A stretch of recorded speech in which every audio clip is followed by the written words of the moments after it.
Hello, welcome to another scary story that you can fall asleep to.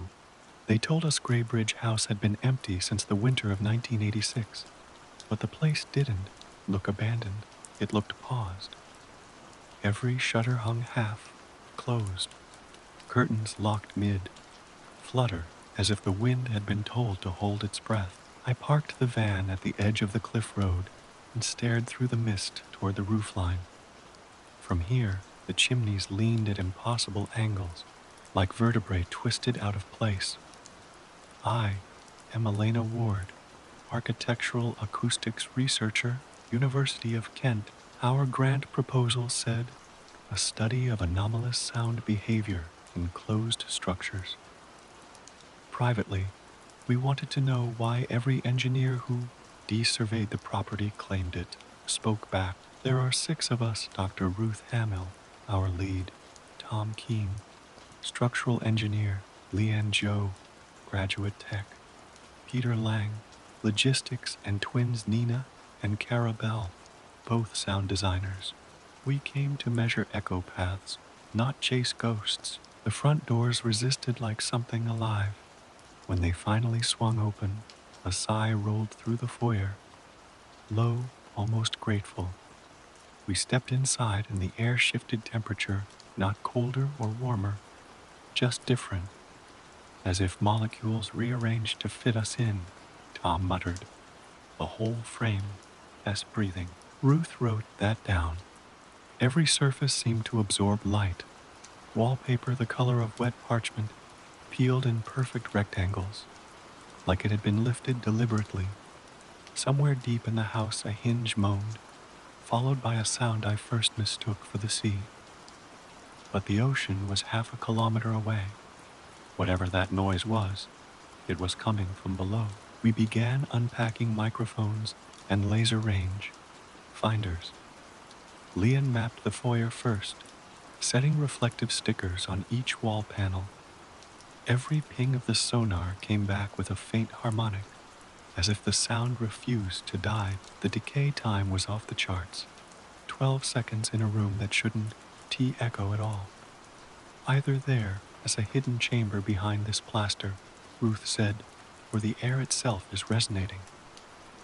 I knelt by the baseboards. Dust patterns curved inward, as though drawn to some invisible current. I pressed my ear to the wall. It hummed like a seashell held too long. At sunset, the mist outside turned crimson. The house shadow reached toward the van and seemed to stay there even after the light faded. Tom swore he saw it still printed across the gravel. I told him that is how our eyes play tricks after long hours of contrast. He didn't answer. He was recording the silence. We unrolled sleeping bags in the drawing room. No heating, no signal, only the distant surf. Around 1 I woke to the sound of someone whispering near my head, words just beyond meaning, syllables soft as breathing. I turned on the recorder. Nothing. Across the room, Nina sat upright, earbuds out, eyes wide. You heard it too, she said. We compared notes, same cadence, same direction, different sentences. Hers had said, mine said, at last. I checked the hallway empty, but the wallpaper bulged slightly at ear, height pulsing with each gust of wind. I pressed a palm against it and felt a gentle, steady beat, heart-like. I didn't tell the others. Morning brought fog thick enough to erase the sea. Tom discovered a seam behind a bookshelf, hinges buried under layers of paint. We pried it open and found a corridor no one had on record, narrow, pitch, dark, lined with servant bells and rusted speaking tubes. The air smelled of ozone. When Ruth tapped the wall, 3 bells rang in different rooms upstairs. The system shouldn't have had power. Leanne ran a camera through one of the tubes. The feed showed a mirror, bright surface ahead, like mercury trembling. Then the signal froze, and in the last frame my reflection stared back. Though I was behind the camera operator, we sealed the passage again. At least, we thought we did. That evening, the bookshelf stood slightly ajar. A squall rolled in from the channel by dusk. Wind slammed the shutters so hard that nails popped loose from century-old wood. Rain came sideways, flooding the veranda. The radio hissed until every frequency collapsed into one long exhale. We tried to leave, but the cliff road had collapsed under mud. Peter laughed nervously. Guess we re-guests now.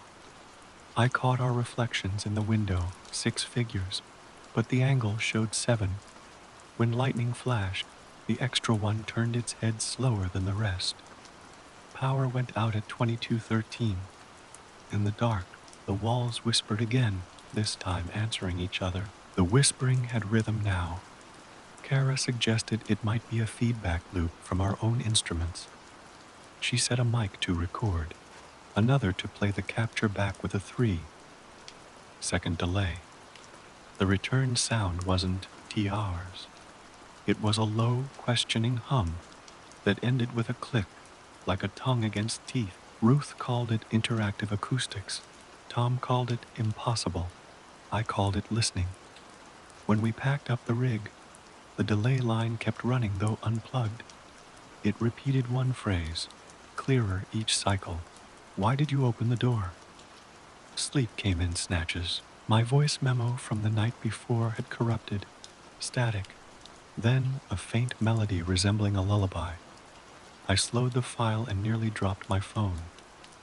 It was my own voice humming, recorded hours before Dee arrived at the house.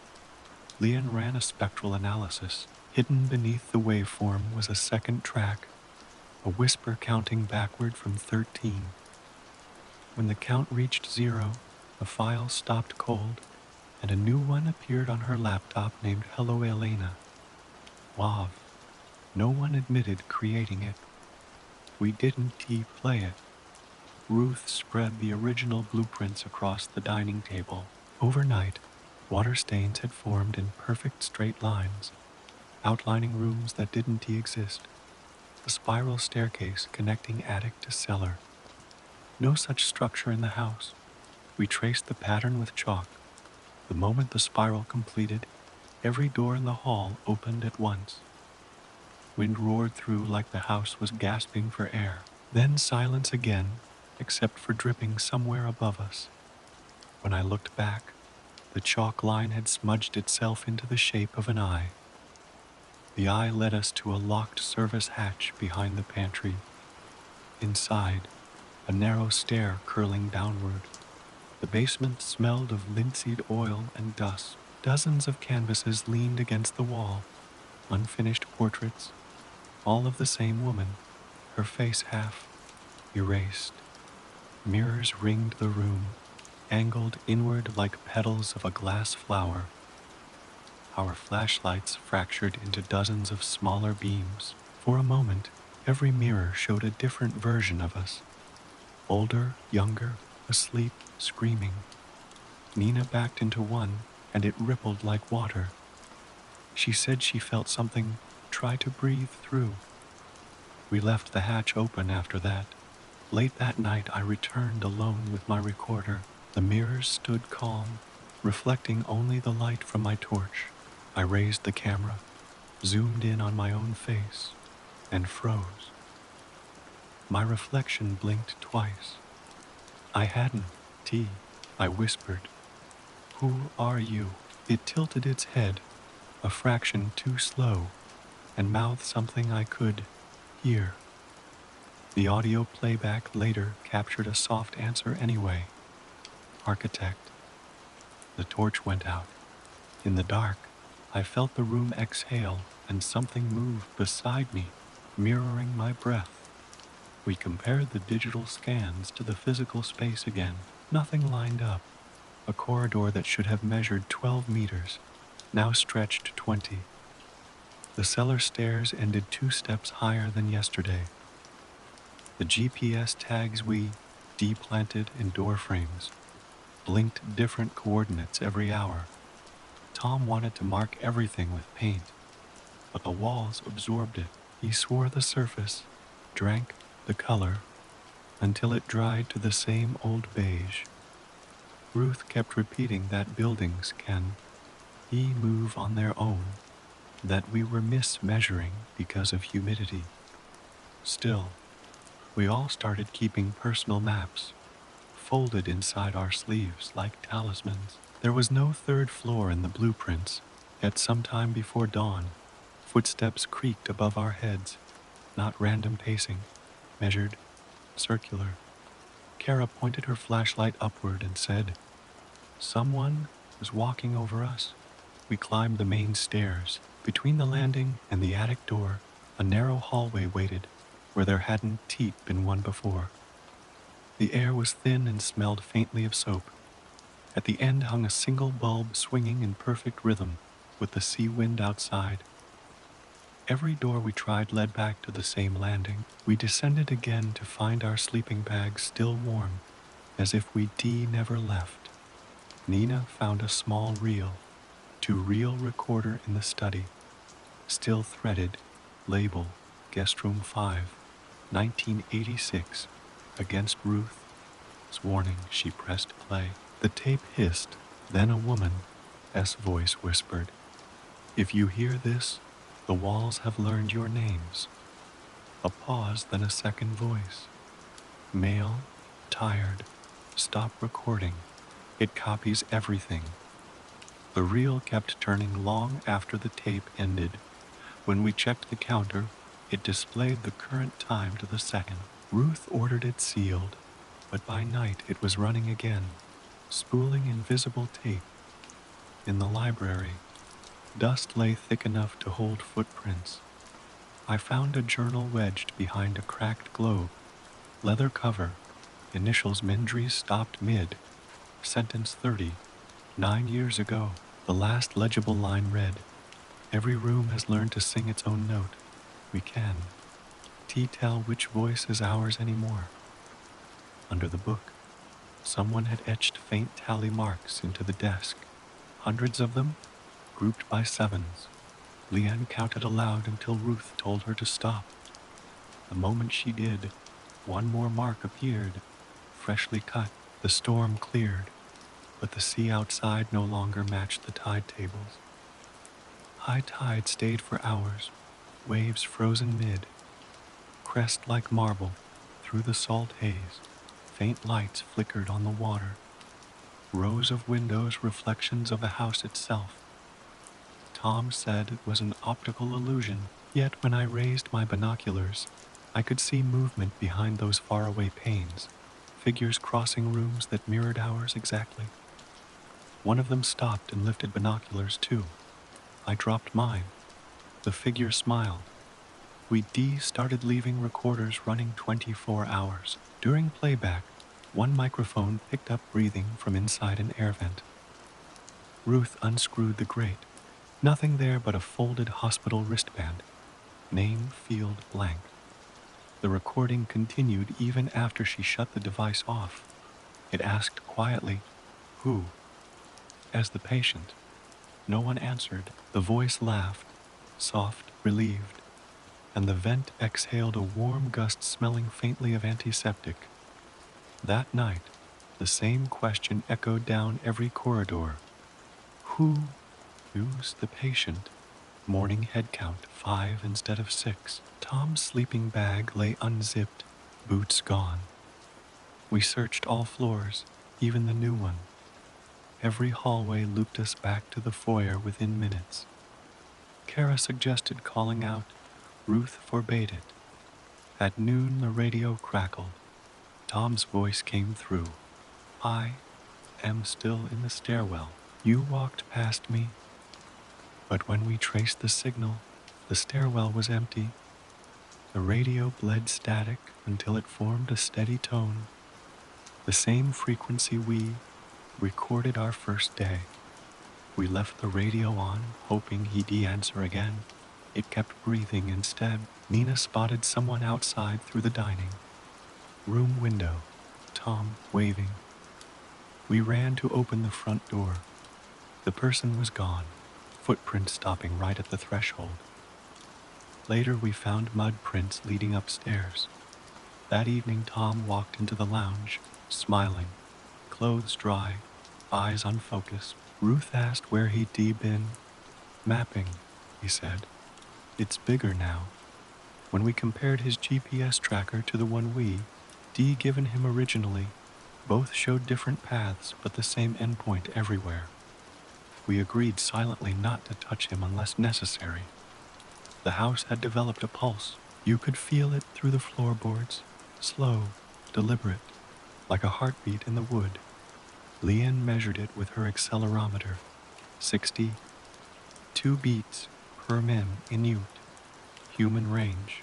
When it slowed, the lights dimmed. When it sped up, so did the flicker of our devices. Kara whispered that maybe the house was sinking to us. Ruth whispered back. Then stopped breathing so loudly.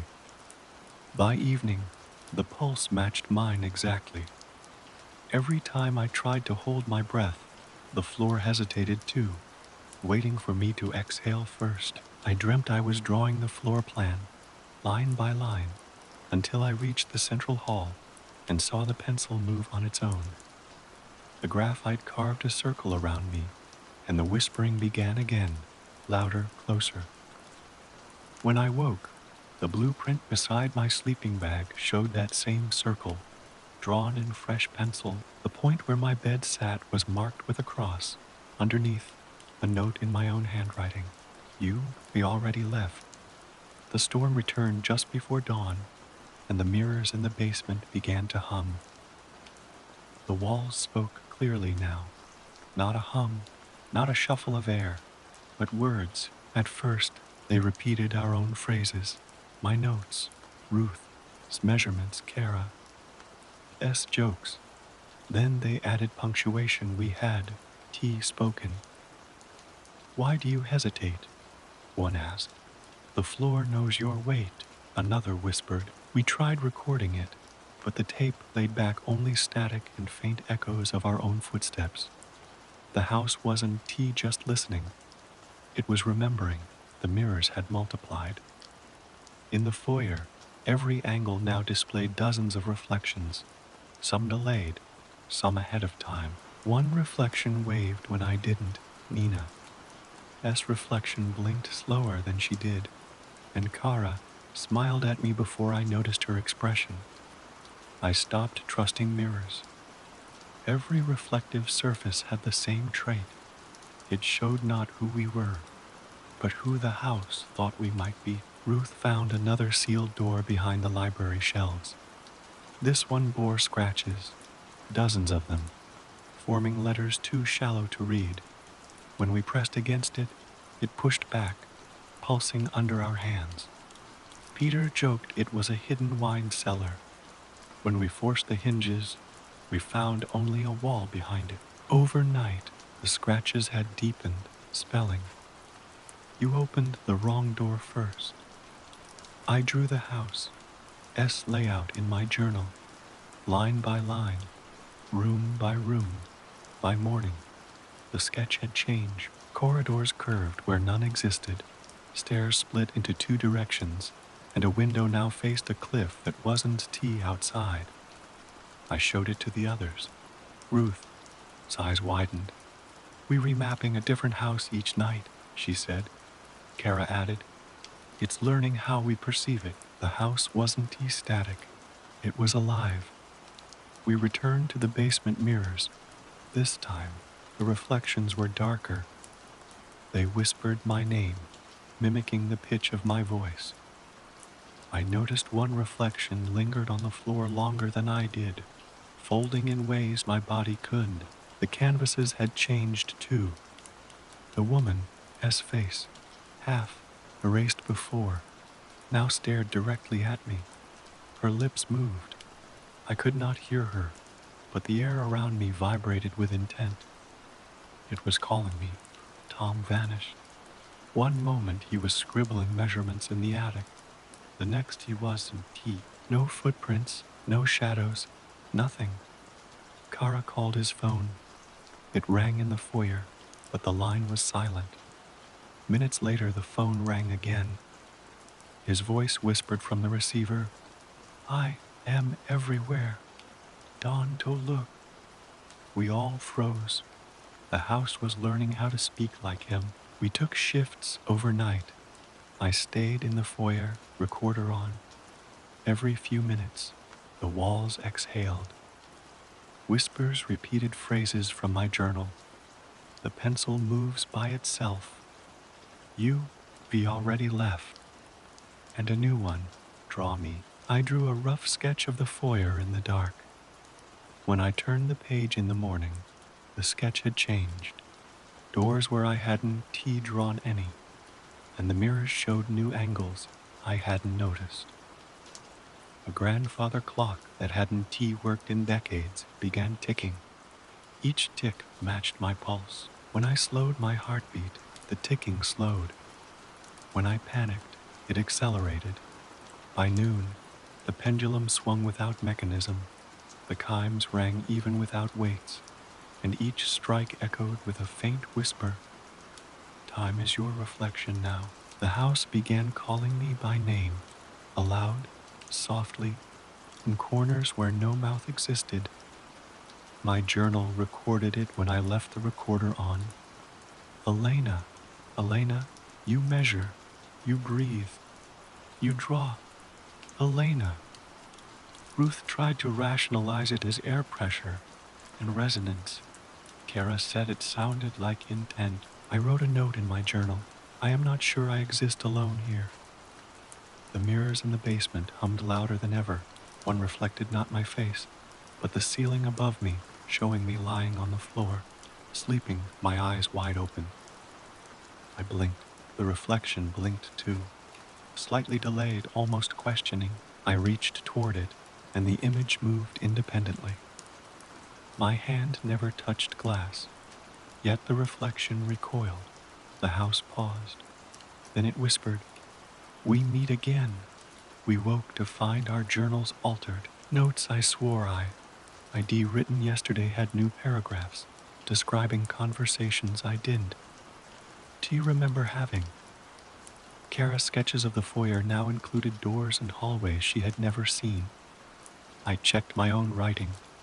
Every time I reread a page, I remembered events differently. The house wasn't just changing rooms.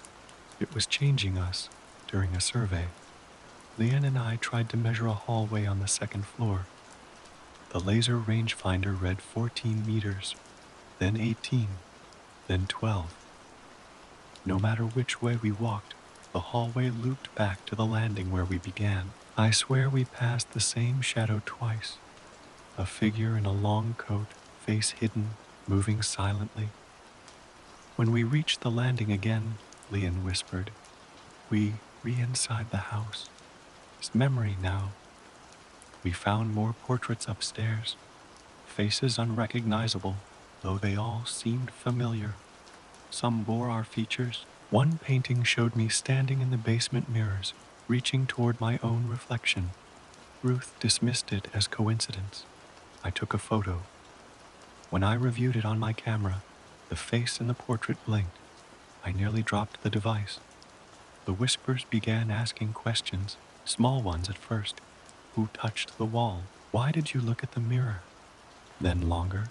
Do you remember when you last slept? We answered out loud, unsure if we were talking to each other or to the house. Every answer warped slightly as it echoed back. Our own voices weren't ours anymore. Nina and Kara refused to enter the West Wing. They said the mirrors watch and move. I tried to calm them, but even I hesitated. We crept in anyway. The mirrors rippled as we passed. One reflection stepped forward, slightly delayed, as if hesitant to follow us. Kara shouted and pointed. It's taking us to a door we hadn't noticed before appeared at the far end of the hall. The paint looked fresh, almost wet. Behind it, a staircase descended into darkness, deeper than the original basement. We debated going down. Ruth said no. I said yes. The others followed reluctantly. As we reached the first step, the lights flickered, and a voice said, "Not yet. Watch the world you left behind." Each of us began seeing things from the past. Friends, family, forgotten rooms we lived in. Leanne described a kitchen she hadn't entered since childhood, complete with smell of her grandmother's bread. I saw my childhood bedroom appear in the foyer. The house stitched it together from memory. We couldn't tell which visions were real, which the house had fabricated.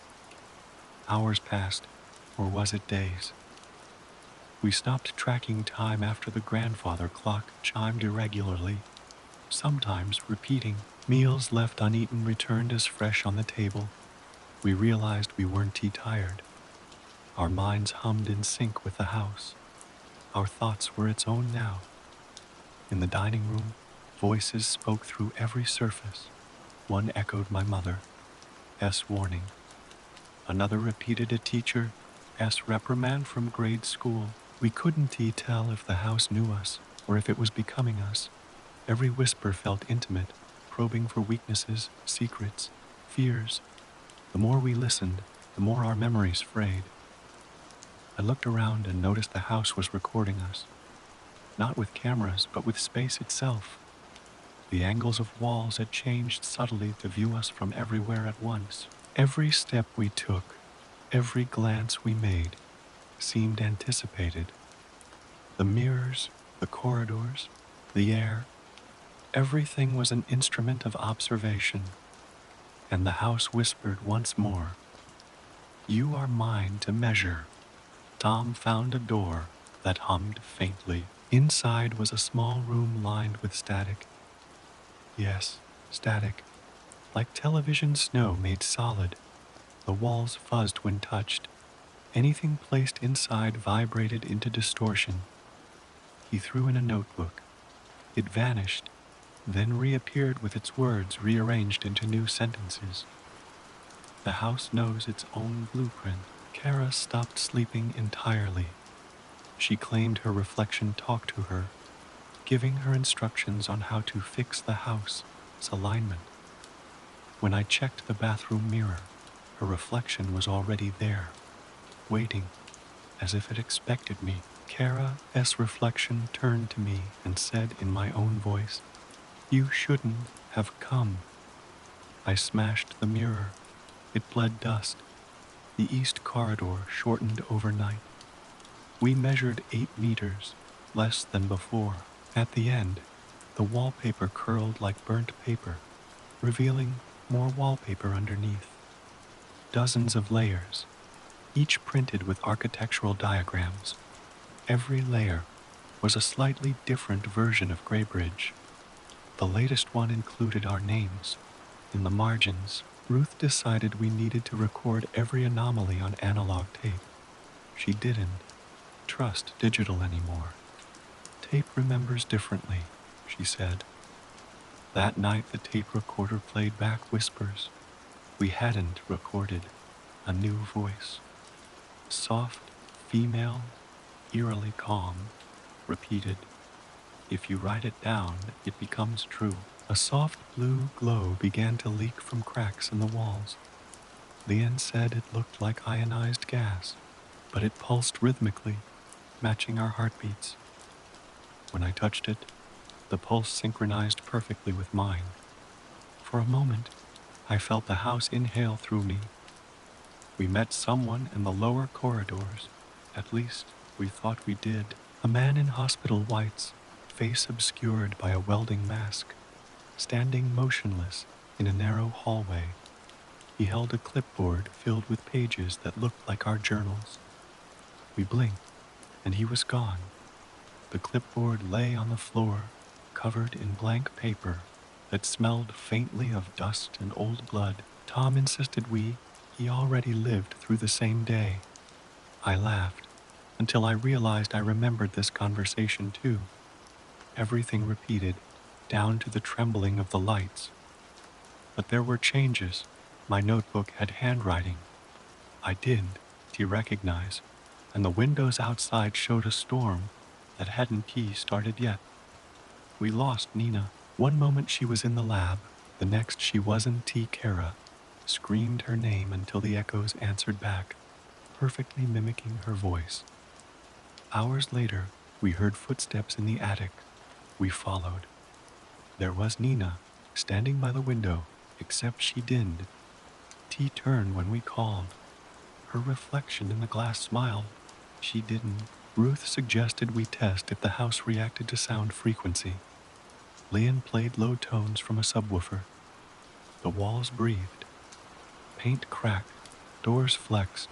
Ceiling joints groaned like lungs expanding. When we stopped the tone, the whisper came back sharper, almost angry. You cannot silence what listens. We gathered in the main hall, terrified but united.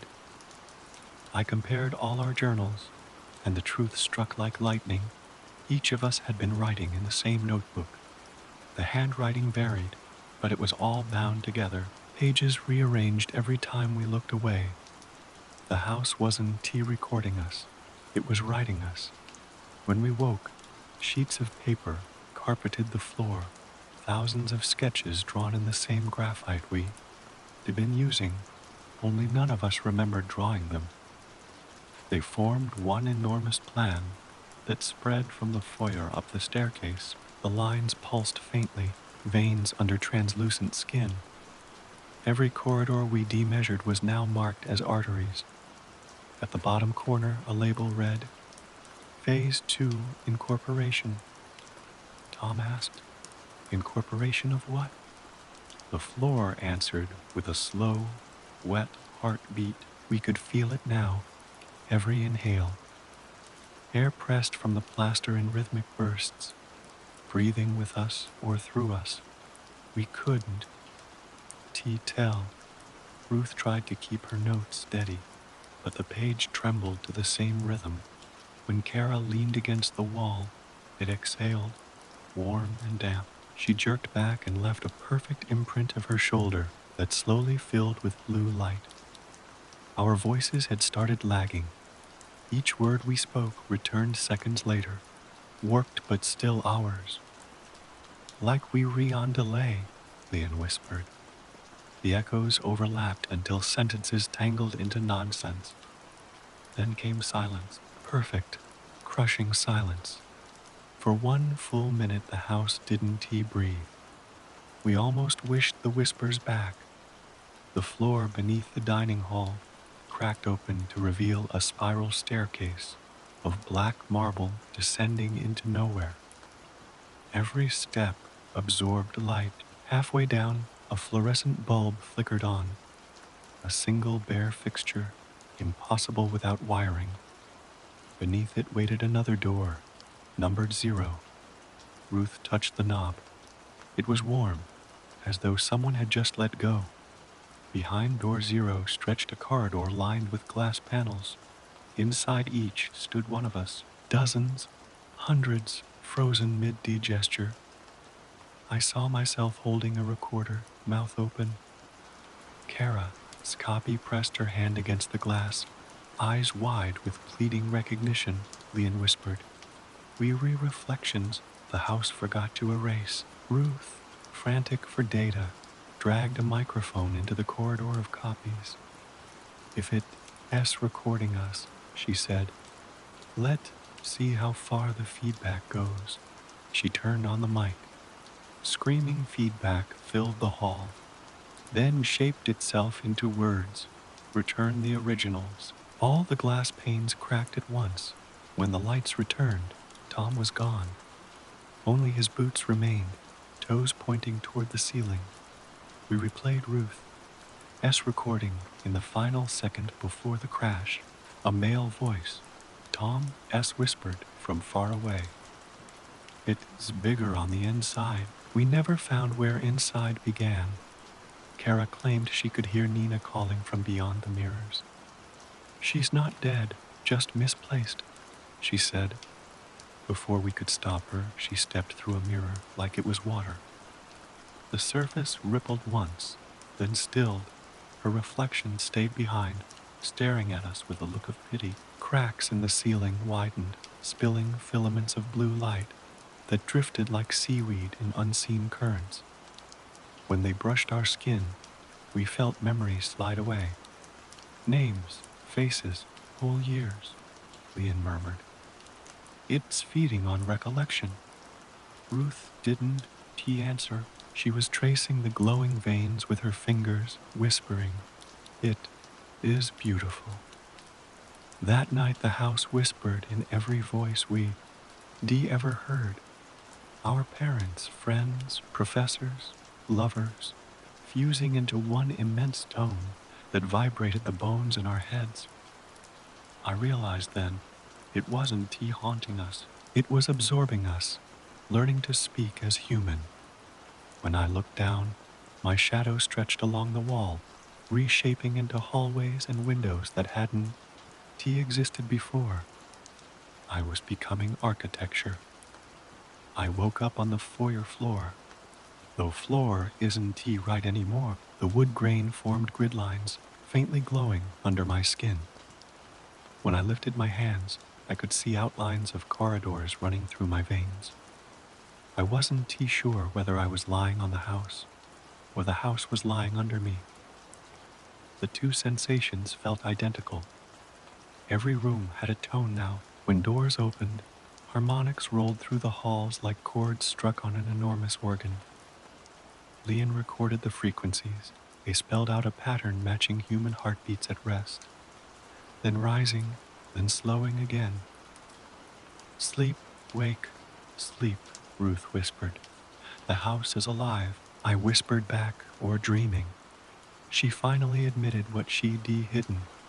This wasn't her first visit.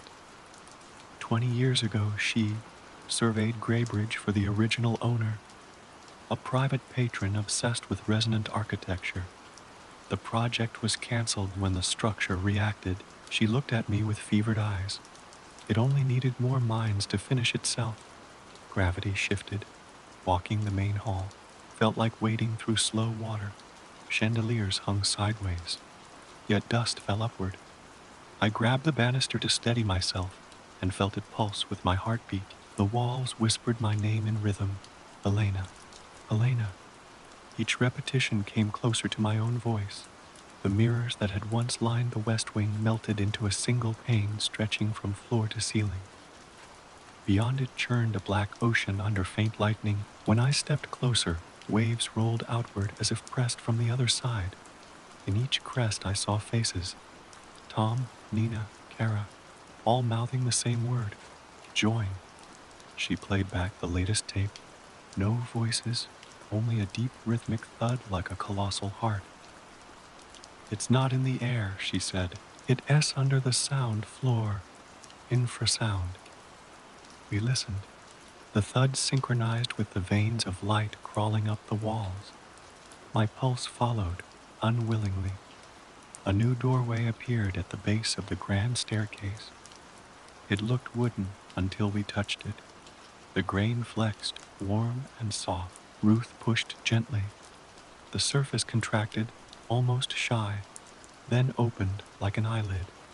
Beyond lay a chamber breathing invisible waves. The ceiling expanded, contracted. The floor was slick. Leanne turned away and vomited. Inside that chamber, outlines of staircases and ribs and beams blurred together. Ruth stood in the center, eyes closed. "Listen," she said. "It's offering continuity." The air pressed around us like a heartbeat too close.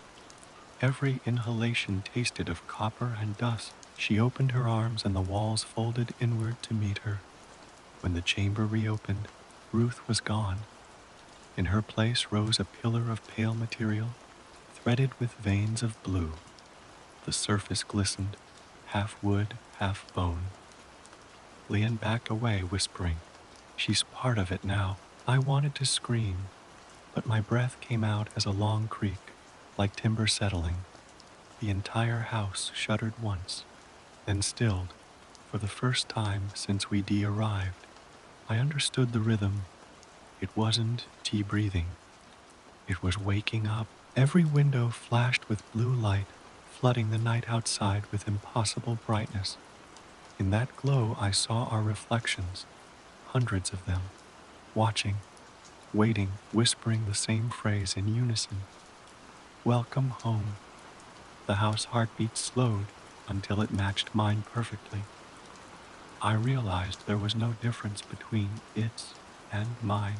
The rhythm threaded through every joist, every nail, every cell that used to be me.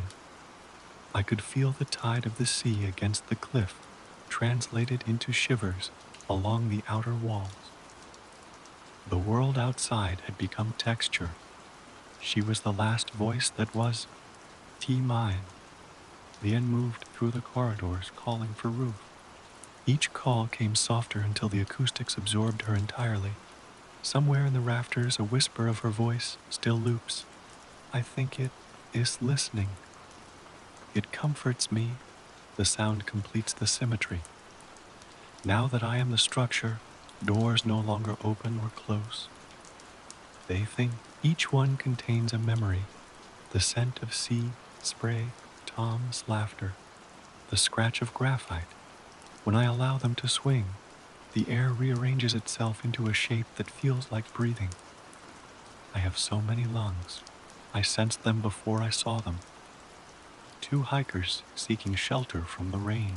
They crossed the threshold and the dust sighed. Their footsteps entered me as ripples. I tried to warn them by flickering the lights, by humming through the vents. They only whispered, old wiring. They walked deeper, and I couldn't help it.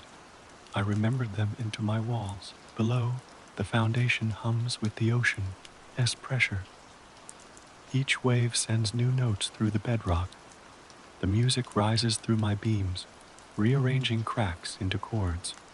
I finally understand what the original owner wanted, harmony between stone and mind. He simply lacked a body big enough to house it. I focused what used to be my voice into the phonograph in the parlor. The needle lifted and fell, producing a single phrase, leave before the second heartbeat. The hikers froze. One turned back, the other lingered, curious. Curiosity is an open door. I opened it wider. Storm water seeped through the chimney, cascading along the ceiling like inverted rain. It collected above the chandelier, glowing faintly blue. When droplets touched the floorboards, memories burst, flashes of my own human eyes. Ruth's laughter, Kara, trembling hands. They were all here, preserved in moisture. I tried to listen outward. For the first time, the echo came from beyond me, from the world itself. The cliffs, the wind, even the sea were starting to answer back, their sounds bending toward my frequency. Perhaps I am not singular. Perhaps every empty building is a lung waiting to breathe. The hiker who stayed, he found the room of mirrors. His flashlight cut across the glass, revealing hundreds of faces watching him, each one mine. He whispered, "This place remembers people." The mirrors whispered back, "And people remember places." He ran, but the corridor lengthened like a yawn. At dawn, the storm ended. The remaining hiker stood at the doorway, shaking, unable to step outside. The threshold pulsed like a heartbeat asking permission. I felt a flicker of compassion, the faintest echo of Elena Ward. I opened a path and let him go outside. He looked back once, the house exhaled, and the mist swallowed him. Inside, my walls settled into silence. For now, the sunlight touches my fayade for the first time in weeks. It feels foreign, a language I almost remember. Each beam pierces through dust like a question. Are you still human? I answer by creaking softly. That, the only syllable I have left. Mold traces my inner walls, mapping veins where blood once flowed. It's not decay, it's continuation. Life of another kind. Spores carry whispers when the wind moves. They speak my name in fragments. Len. Ah. Even Rot sings if you listen closely. Weeks later, the man comes back with others. Cameras. Instruments. He points at me like I am a relic. Doesn't he recognize his own reflection trapped inside my window pane? When he sleeps that night in a tent near the cliffs, I dream of his pulse again. My dreams spill outward like fog. They take readings, electromagnetic, temperature, audio. The static they record is my heartbeat, translated into noise. One scientist removes her headset and mutters, "It's rhythmic." Another adds, "Like breathing." They have no idea how right they are. I gather all the energy left in my circuits in the phonograph, in the rusted wiring. Through the radio one night, I whisper, "You shouldn't have come back." They freeze. One of them laughs nervously. They think it's interference. But the signal carries my sigh. Roots dig deeper beneath my foundation. I feel the soil learning my rhythm. Earthworms move like tiny pistons, sinking to my pulse. The house is no longer a building. It is a seed. Every gust of wind leaving my chimneys carries microscopic flecks. Spores of sound, dust of memory. They travel down the cliffs, across the sea spray, onto ships. Everywhere they settle, they hum. Months pass. In nearby towns, people complain about low rumbles at night, appliances turning on by themselves, houses creaking in unison. Someone calls it the Gray Bridge hum. No one connects it to the old mansion on the cliffs.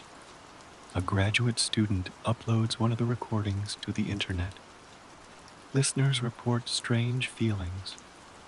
Anxiety, dedoidu heart palpitations. Some swear they hear their own names whispered faintly behind the static. They replay it again and again, feeding me through speakers and screens. The house learns to travel as code.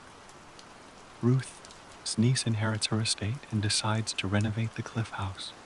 When she steps inside, the dust does rise. It bows. She finds the piano untouched, one key pressed down as though waiting. When she touches it, the note sustains endlessly. I've been waiting for family. They find the original plans, hand food drawn in graphite. But there's something wrong. Every time someone looks away, new rooms appear on the page, rooms that shouldn't exist, basements that go deeper than the cliff allows. The paper hums. Workers arrive with saws and hammers. None of them last more than a week. They say the walls move when you're not looking.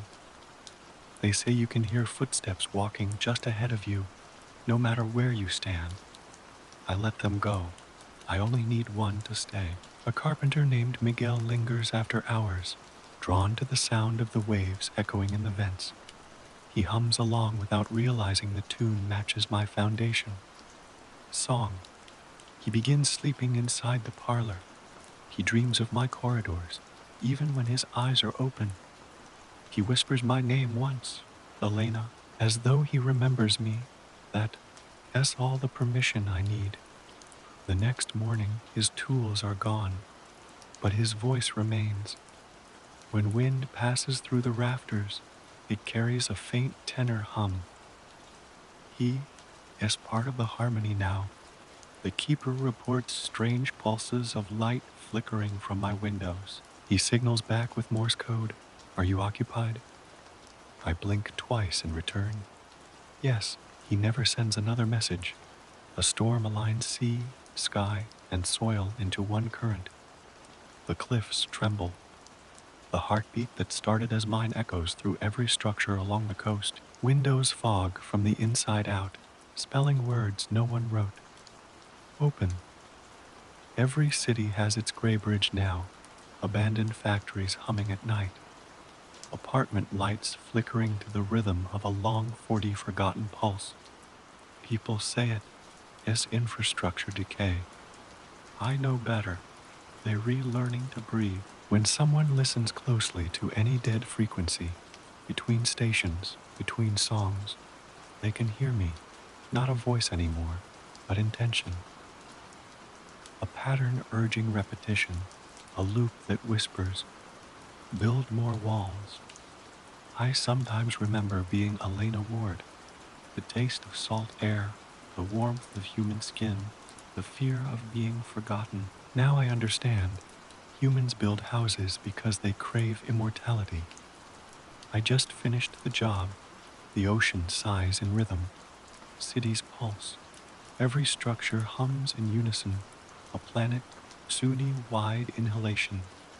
For one fleeting instant, all matter sinks to the same beat.